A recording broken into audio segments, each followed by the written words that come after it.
of mine. Hey, we are back for episode number, I guess this would be 57. Since you're No, not or counting 58. them, 58. doing your seasons. Well, I throwing have the everybody seasons. off. I wrote seasons down. I just gave up on seasons because we are seasonal. I mean, technically, I think we took a break last year at about the same time. December 3rd was the last time we did a broadcast. And then we got busy with life, and I can't see because I took my glasses off. I don't like the fact that I need different glasses for different things, but I do. Now I can see you. You look so pretty today. How are you doing? Thanks. I'm tired. You're tired? Mm-hmm. Tired. A lot's happened in our lives since the last time we were on air. The last time we were here, we were on What Do I Do When I Don't Know What to Do? I think was the thing. It was called... Oh, we talked about homeschooling last time. Do I have what it takes? I think that we've done that theme a few different times. But there's a lot of things that have happened since then. I mean, December 3rd. More of the world is actually Christmas, homeschooling. More of the world is actually homeschooling. So we were so effective in that podcast exactly. that whoever listened to it told two people, and they told two people, and so on. Well, good that and the word so got on, around. And so on. And so, yeah, it did. A lot of things has happened since, I mean, we've gone to war. Or no, wait, I'm sorry. We have not gone to war. We've become obsessed with war is what it feels like in our world. Let's see what else has gone on. I went back to work. You did go back to work, which was kind of a weird experience, which we don't need to elaborate on here. It was just kind of like, hey, want to come back? Okay, right? Something like that. That was a fun. It was needed, so that worked out good. Yeah, it was. And it's a needed for us, but needed for them too, so it was a good cooperation. Are you enjoying the work environment now? I am. It's a good environment. It's cooperative team. It's a bigger team style, now than it was before, though, isn't it? No? Same exact, actually. Just switched out a couple players. Oh, well, that makes sense. I forgot to push buttons if we're going to actually value anything. But well, that's interesting. I don't know. So what's God been talking to you about lately? Anything? What's on your mind? Too much. Not too much or too much? I said too much. Oh, too much. Well, okay. So for the record, this first podcast is first back after a while podcast is pretty much a, hey, we've been gone for a while and there's a lot of things on our mind. We have some ideas about some things we want to talk about coming up, and we may get into a little bit of that here. But ideally, we just kind of want to re-say hi. We're still here. We didn't actually go anywhere, which is part of our frustration. I think part of the process of us getting busy with things is we've been trying to figure out what is going on next with us. And we still don't know. Yeah, we're still kind of, well, let's see. It could be this or it could be... And truthfully, I feel like the days look kind of gray and just constant. On a sunny day, it starts to make you think you got possibilities or things going to change or there's a reason to get outside and take a walk. Right. On the other days, it's like it's another gray day. Constant. Yeah. Well, speaking of... I mean, that's not... Well, we're dealing... On the other side of the world is not dealing with that, so I should be thankful for even the gray days. I understand that. That's fair. Well, we are... I was really hoping you'd go, this is what's on my mind. Let's talk about this, but why would I expect you to lead a conversation necessarily that I should probably take some ownership in leading? I had written some stuff down because, I mean, we can talk about it briefly. We can talk about a couple things that we want to. But one of the things that's been on my mind has been, the whole idea of, war. What's it good for? And just the entire... You said that was the name of a song or something? Or it was a song? It was something. Okay. So if I say, you say war, or wait, I say war, and you say... What is it good for? Absolute nothing. You go, huh. What do I say? Huh. Yeah, because it would be war. Is that like one that came out during the Vietnam era or something? Absolutely. Yeah. What is it good for? My dad would be offended by nothing. that. Yeah. Oh, well, it was a good song. It was. Sound that good. It's dancing to war. What do you want?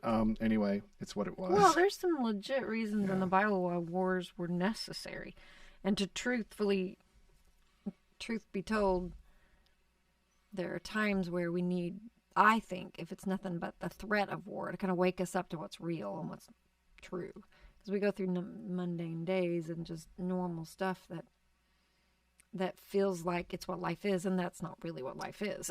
Well, sure. There's a lot more to life than than what we experience just in the day in, day out, daily grind kind of stuff.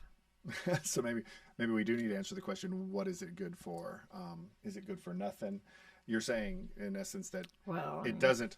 I don't think that war is, if I'm understanding you right, you're not necessarily, God did not create the world for it to be self-destructing constantly. However, we made a decision at some point early in prehistoric history, which is actually in the beginning of historic history, Genesis chapter 3, to have the war declared. And where was the war declared? It was declared on God and each other.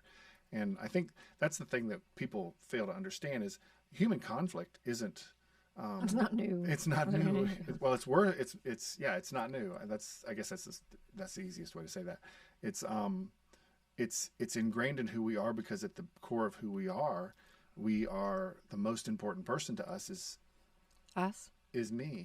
Yeah, the most important person to we is me. And I think that's probably a marital problem too, because if you really stop to think about it, when it comes down to it, well, listen, I think we're both a good couple here, and if I need your opinion, I'll let you know. Yeah.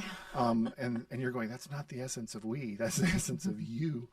But to me, the issue that we've been dealing with, or you and I have been talking a little bit about, has been the issue of what is the emphasis? Because literally, how many wars are going on in the world, and what is it at any given time? You mean? Yeah.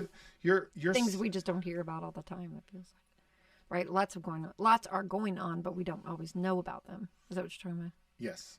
Yeah. I think that's the thing is we're right now, our world is hyper focused on the war in Ukraine, and I don't think that it's a larger European bloc country. It's significant strategically with a lot of things. But, it's democratic, or supposedly. Right? It's supposed to be like us. It's corrupt, but a lot of fledgling democracies are corrupt.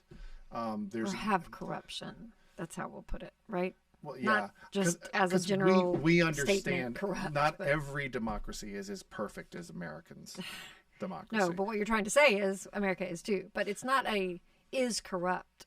Right? You're saying there is corruption. There's a lot of corruption. Corruption is more prevalent, and that's at least what's being pointed out. But again, you make the good point by saying, and that's, I think if I understood where you were going with that, you were going with, and that's unusual in any democracy. No, there is no democracy that's not got corruption. That's what you've been saying to me. Because what I've always tried to understand or thought, I believe, was that the United States was created from a different perspective. It was created actually to not honor God, but in the sense that it was created and put in our founding documents that God would be a part of the picture. That's different than any other country has ever actually done. Am I right about that or not? Because that's what I've always understood. Well, and that I will say that you're right there. So I'm not saying there's not corruption, but it is not a corrupt system. It didn't start that way. It started with trying to be honoring God. Whatever. I mean, of course, humans are corrupt. Humans are full of sin, but the effort, the idea was to have freedom to worship God in the way that we individually could, so that individual rights were important because they were important to God. That's what I thought this country was founded on. So that would mean, from my understanding as well, there's not really any other country other than Israel, which is God's people, that would be called a nation created for God's purposes, or set apart to include, I guess, God in the founding of it. So anyway, democracy is democracy, and Rush Limbaugh always said we're a republic, we're not a democracy. So there's a difference there too. Yeah. But we're trying to let the people rule, I think, is the whole point, or to let the people have a say, not rule, but right. That's supposed to be the point. Of course, last election, we're not sure that quite happened, but Shh, don't say that, or I won't be on YouTube long. I think no, I just mean we don't really know what happened. No, we really don't. I think that's fair, and one of the things that we're battling in democracy, what is a democracy? Is there such thing as a utopian or democratically perfect society on earth as it is in heaven? Not yet. We are not there yet. Are you talking about What are you talking about, America? Or are you talking about just in general? Anywhere. There is no society in the world that is sustaining. America wasn't created to be utopia, or I don't think it was. You No, think it was? I don't think America was created to be utopia. I think America was created as the best of being an idea of freedom, right? Yeah, the best way to manage corruptible people. In other words, I think there was an understanding amongst our forefathers that human beings, by nature, given opportunity and time, are not guaranteed to all act in accord for what's best for themselves and others. Sure. So they needed to create a system that checked that. Which is why I believe, which is why we put in our pledge on a nation under God, as well as wrote in our founding documents, inalienable rights given to us by our Creator. So that the whole point is we can't make those decisions on our own. We have to be submitted to a Creator who understands who we are and what we are, and that we are fallible or whatever. Right. I read an interesting passage, I think it was yesterday, in Psalm 78. And it kind of makes me think, some people have a question of why, in other words, in war, why do people have to be killed? Or in situations where we can't figure out why some things, humans either take into their own hands and hurt people, or maybe even in the Bible, there were several instances where God kind of took that into, and it seems as if God wanted some people groups even to die off or whatever. Right. But it was an interesting angle on it. I'm going to read just a little bit. It's Psalm 78. Do read that. I got to fix something before something breaks. I'm listening to you. But forgive me if I ask you to clarify in a second. I just got to fix this so it doesn't break later. Go ahead. I'm going to back up just a little bit. The main spot that I'll get to is verse 32 to 36, I think. But this whole psalm kind of recreates the time in the desert for the Israelites and how they tested God in their heart by demanding the food they craved. They spoke against God, saying, "Can God spread a table in the wilderness?" They questioned him, but he kept providing for them. And then he commanded the skies above and opened the doors of heaven. So he kept giving them what they needed and even what they, quote, craved, because they begged him. But they still did not believe in God and did not trust his saving power.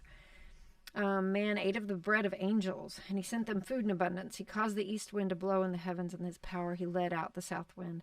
He rained meat on them like dust, so sending the quail or whatever, winged birds like the sand of the seas. And he let them fall in the midst of their camp all around their dwellings. And they ate and were filled, and for he gave them what they craved.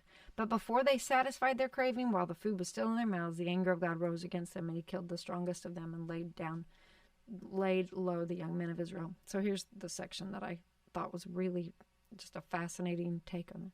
In spite of all this, and I take that to mean in spite of all his provision, in spite of all his miracles and the ways he had met all their needs, as well as, like that passage just said, their cravings, right? Because they would still complain, they would still, whatever. In spite of all this, they still sinned. They did not choose to honor him. They didn't choose to bow and say, God, you are in charge. You are the one, that has done these good things, and also you're the one that can take these away in a heartbeat, that kind of thing. Despite his wonders, they did not believe. Yeah. So he made their days vanish like a breath and their years in terror. When he killed them, they sought him. That's what got me. I was like, so in death? Yeah. Or did it mean that when those things happened, it struck them as, wow, we better open our eyes and think about deeper subject matter. Look what's going on here. So you're saying that because he's in charge of death. He's in charge of life, but he's also also in charge of death. What were you going to say? I was going to say, so what you're getting at is while God's intention or desire is not war, he's not beyond letting it used or using it to draw attention to what's important, himself, in this case. And knowing that was the point. When he killed them, they sought him. The next line is, they repented and sought God earnestly. They remembered that God was their rock, the Most High, their Redeemer. Here's another really fascinating part. But they flattered him with their mouths. They lied to him with their tongues. That makes me think of people, they say on the battlefield you make all weird promises to God, Yeah. So There is no such there's all thing as- kinds There's of... no atheists in Fox. Yeah, exactly. But the truth is some truly do believe and call out to him. Some just flatter him with their tongues. And Right. maybe he, the Bible says he hears our prayers. So I believe that he comes through for them. But then that becomes kind of null and void when we're in mundane gray days like this, The next part, though, it makes me weep. Their heart was not steadfast toward him. They were not faithful to his covenant. Yet he, being compassionate, atoned for their iniquity and did not destroy them. He restrained his anger often and did not stir up all his wrath. Kept holding back. He still held back. Moses, at one point, I remember, had to plea for the people to stay alive because God was so ready to wipe them off the planet, but he kept holding back. But how awesome is it that his compassion caused him also to atone for their iniquity, to literally take upon himself their sin. Yeah. And obviously we know that Jesus is the ultimate picture of that. We do. I think it's just amazing that people keep turning their backs on him, no matter what he does to get our attention, including wars, including fears of whatever nuclear weapons out there, or if there's even just fear of COVID. Why does it not turn people back to him and allow them to cry out to the God who's in charge? Instead, they believe their government, or they trust a doctor, or they do this or do that, and forget he exists or not care. Yeah. It's hard for me. I don't know how to process that because I see from a distance, God, these are the things you've done so that you can continue to get your people's attention, and they still turn away and don't believe. Well, and as usual, you're so good at jumping right to the main point, which is what we want people to understand, that there is... Well, it just... What? It's just what went on in my mind when Well, I'm yeah, thinking about war. I asked you what you're thinking, and so that's What is war good for? Right there. Turn war, eyes back to what God. is it? Well, and it's but the thing is does God desire to destroy or have people destroy themselves? I don't think that's the case. I think Well, the word compassionate wouldn't say that. I don't think compassionate doesn't sound like he just chooses to destroy or wants to destroy. But his nature is that he cannot stand with sin. He cannot be in the same proximity with that. yeah, the idea he's of holy, against so he will him, not right? corrupt. He will not corrupt himself with the presence of sin. I understand Yeah. what you're getting at. I think for some reason I'm having this illogical line of thought. Remember, I told you I need to get some sort of head thing. The question of our obsession with one thing over another as a culture is, I think, in war. The reason for where we're ending is when war happens, and when Israel was at war, they were not the only ones on planet Earth having a battle. There were other people. Now, But pre modern times, there was a smaller group of people on the planet, so there was less. The fighting, the soldiers were smaller. How many men do you have? 300 or 400 nowadays. I was looking at a chart. I found this really cool website called visualcapitalist.com, and the things that are on there that are pretty cool are, getting an idea of what capacity we have for destruction today, not just as and one of the reasons that we should be a little hesitant about how we talk to people who have nuclear warheads and things like that. Russia currently, as of today, for example, America has deployed. Now, deployed means that these are at the push of a button, they're ready to go. Does that make sense? Sure. And we have reserves. Reserves mean they can be loaded in the chamber. They're ready to go as soon as we get them loaded into the chamber. So when a silo gets emptied, you got to load another missile, right? So right now, ready deployed, Russia has 1,600 nuclear warheads deployed and ready to go at the push of a button. America has 1,800 deployed and ready to go at the button. But in reserve, America has 2,000. Russia has nearly 3,000. in their reserves. Now, the thing is when you go down this chart that I'm looking at here, and you go all the way down to the bottom, total warheads in the world right now that are actually ready to go or close to ready to go is over 13,000. So we could wipe our planet out, not just because of one hyper intensive conflict that we're watching over in Ukraine right now, constantly in the news, but because of a lot of places. We've got China, France, United Kingdom, Pakistan, India, Israel, North Korea apparently has 45. I didn't know they had nuclear weapons at all. It's just that he doesn't know how to deploy them. And then right now in the world today, as of today. Did you say Ukraine has those? No, North Korea, I was saying. Oh, no. Ukraine used to have nuclear weapons, but we promised them during the Clinton administration, I think, that if they gave the nuclear weapons up, that we would protect them. And so right now in the world, there's ongoing conflicts today, as of today. There's different kinds of war. There's territorial disputes and there's always genocides and territorial things in Africa for sure, between different tribes and stuff. There's always those kind of horrible. Right now, there's civil war in southern Sudan, Yemen, Libya, Afghanistan, Syria, Iraq.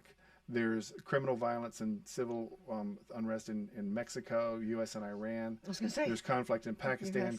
Korea is a constant. North Korea, United States. These are struggles. But when you went down to it, we need to understand that warfare in this culture. Mexico, during their last election, I think it was 87 candidates were murdered. Goodness. Okay, that's not a big bombing of buildings, but that's a warfare that's going on. Well, okay, here's another angle on even this passage, though. Humans fight against humans, and we fight over different things. Right now, really, Putin would be, I'm assuming, just wanting his territory back, because they used to have it in Soviet Union. It's a territorial dispute. That's right. Exactly what it is. So there's all kinds of questions where humans fight humans. I mean, we do that every day, even in whatever, the workplace or at school or whatever. Humans fight humans all the time.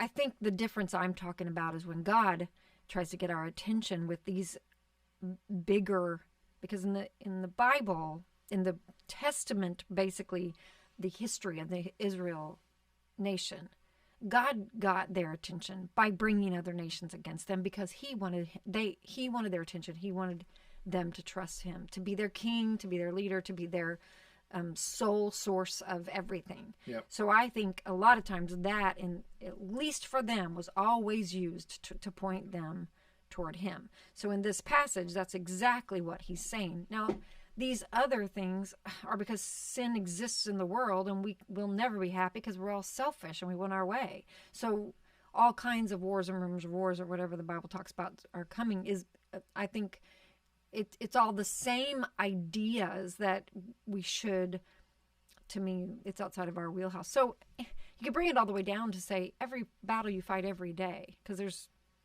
or at least if you're like me, maybe not everybody's like me, there's certain sort of inward struggles we're fighting. There's all kinds of things about what's most important in that day, or maybe even in that,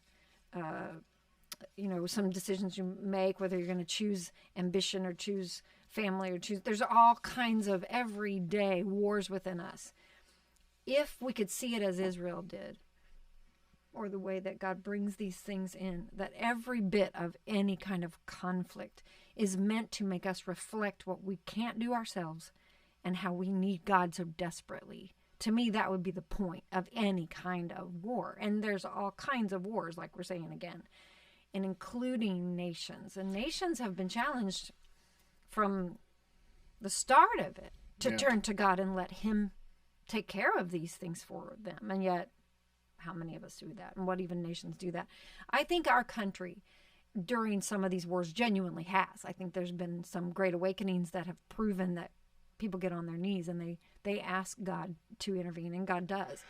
And has saved America and has really kept us alive for that long, just because we've continued to try to, that this nation has tried to stay with that mentality a little bit.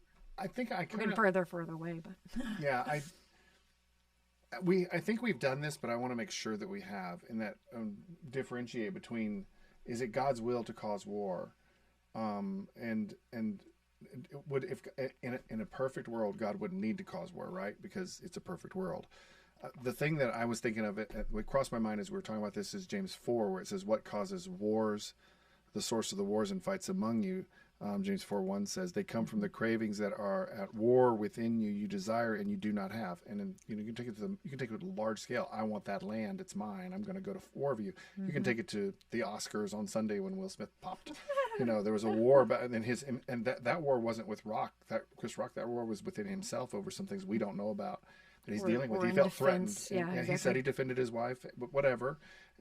It's not that there's. But it's not enough to travel forward, which is what I was just saying. Fisticuffs occurred, or slapsticuffs occurred, and so. But when we think about, you were saying that in these little things, I think what happens. What am I trying to say here? Is what you just said. When it gets to a grand scale, it's all of a sudden it's like the people on the side of the road saying, "We lose the reason." Peace, not war. It's great. Peace, not war. Is there peace in your home? Right. Because if your home's at peace, then you're not going to go to war with people because you have peace in your home. Mm-hmm. And so arguments on a previous mentioned individual. Mm-hmm. The thing that I'm asking myself is what's going on in the world? This thing keeps stopping. What's going on in the world is the result of an escalated conflict that starts on a small level. Absolutely, yeah. And so what happens, though, when it gets to that point is then people turn to God and go, oh, wow, we don't see. Let me get this way. We don't see that these little fights and quarrels among us are wars. James says, what causes war in you? And you're willing to, he continues, murder and covet and cannot obtain. You murder. You'll fight for it. You'll fight and war. You do not have this because you don't ask God. And so there's and if you did ask God, it says you don't have because you're not asking, you don't receive because you ask wrongly, so that you may spend it on your own desires for your own pleasure. Mm-hmm. And so what immediately came to my mind was Psalm 23 that says, the Lord is my shepherd, I will not want. I will not crave. I will not go after, what doesn't, because that whole psalm is about God bringing me peace. He's going to lead me in the quiet places or the green pastures things that I need, if I don't crave and go after it like James 4 is talking about. Yeah, that's exactly what I'm getting at. And so let's so in summary, God doesn't start wars. We did. In the very beginning, Adam and Eve said, we don't want to do it that way. Yeah. We're going to do it our way. And the first thing that did was reveal to us. We want what we want. Yeah, we crave. And James alliterates that for us here. Then what happened next is God then enters, didn't leave. He didn't do it. A lot of people would like to believe he did. God started the things and let it go off and do its own thing. No, God didn't. God's still involved in history, cares about us. Yeah. And as a result of that, he takes advantage of these opportunities to say, I'm still here. And there's you see evidence through the Bible and through history where God's intervened, as well as where God's just let things play out. And then when he sometimes killed where them, he says he instigates. They sought him. Yep. They repented and sought God earnestly. They remembered that he was their rock. Their heart was not steadfast toward him, so we had more fights and wars. Yep. So let's turn. And they lied to him with their tongues. They gave him some homage for a few minutes and then went about their own way. Yeah, and then still he shows compassionate and atones for their iniquity and does not destroy them, did not destroy them. I just believe that's what we do every day. Yeah. If we have those wars, we have those fights within us, God calls out to us. He says, turn to me. I'm putting you through this rough stuff right now, so you look at me.